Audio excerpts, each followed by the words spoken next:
You know how Zach said you guys, like, which is true, like, 8 Letters was successful, but it was never that big hit. Did you guys ever, like, look at people like One Direction and think, like, why aren't we that? Yeah, a lot, for sure. I mean, it was like,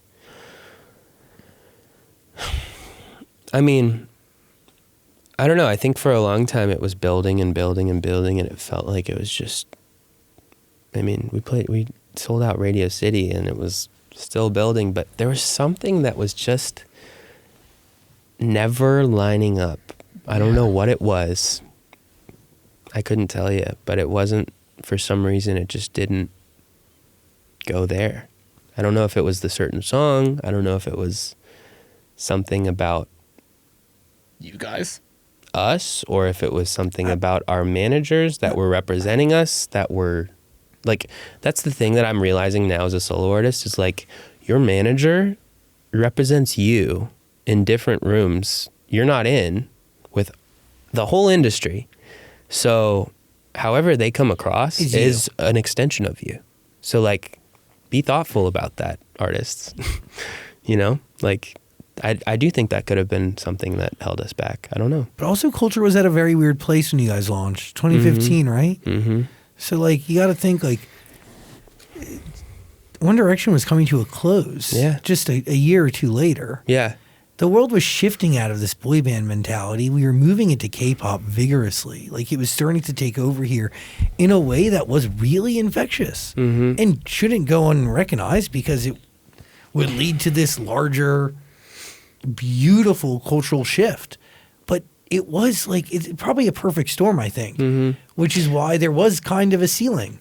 I also think that it's interesting when I think about that time, because, like, we were gaining tons of traction through Logan Paul, and we had a song, Something Different, that was going crazy at radio. I remember all of this, and I also remember artists meeting with me, great artists that you would be shocked to know, going, I need a Why Don't We Logan Paul moment. I need this social burst. Yes. And him directing your music video. It was huge. And so we were going like that.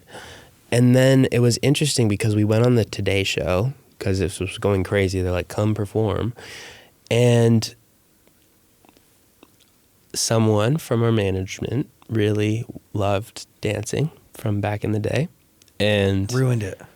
Taught, like, he was very insistent that we do this certain dance and whatnot, and, like, terrible dancers in general. We should not be dancing. And there's footage of it, and, like, literally that stuff went viral to the entire K-pop world that was taking off at the time. Look at what America's doing with boy bands. Are you guys serious? And it was like 80 million plus views on, like, Twitter at the time, and it was like, well, that sucks. Like, you know, so, like, I do think that there were moments where, like, we were going like this, and then something would happen that was not our choice.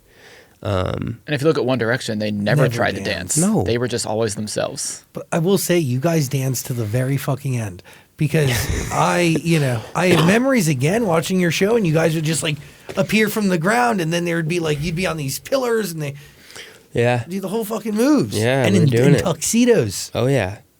I was in China one time, and I walked up onto the stage, and the front of my tux in the crotch area ripped.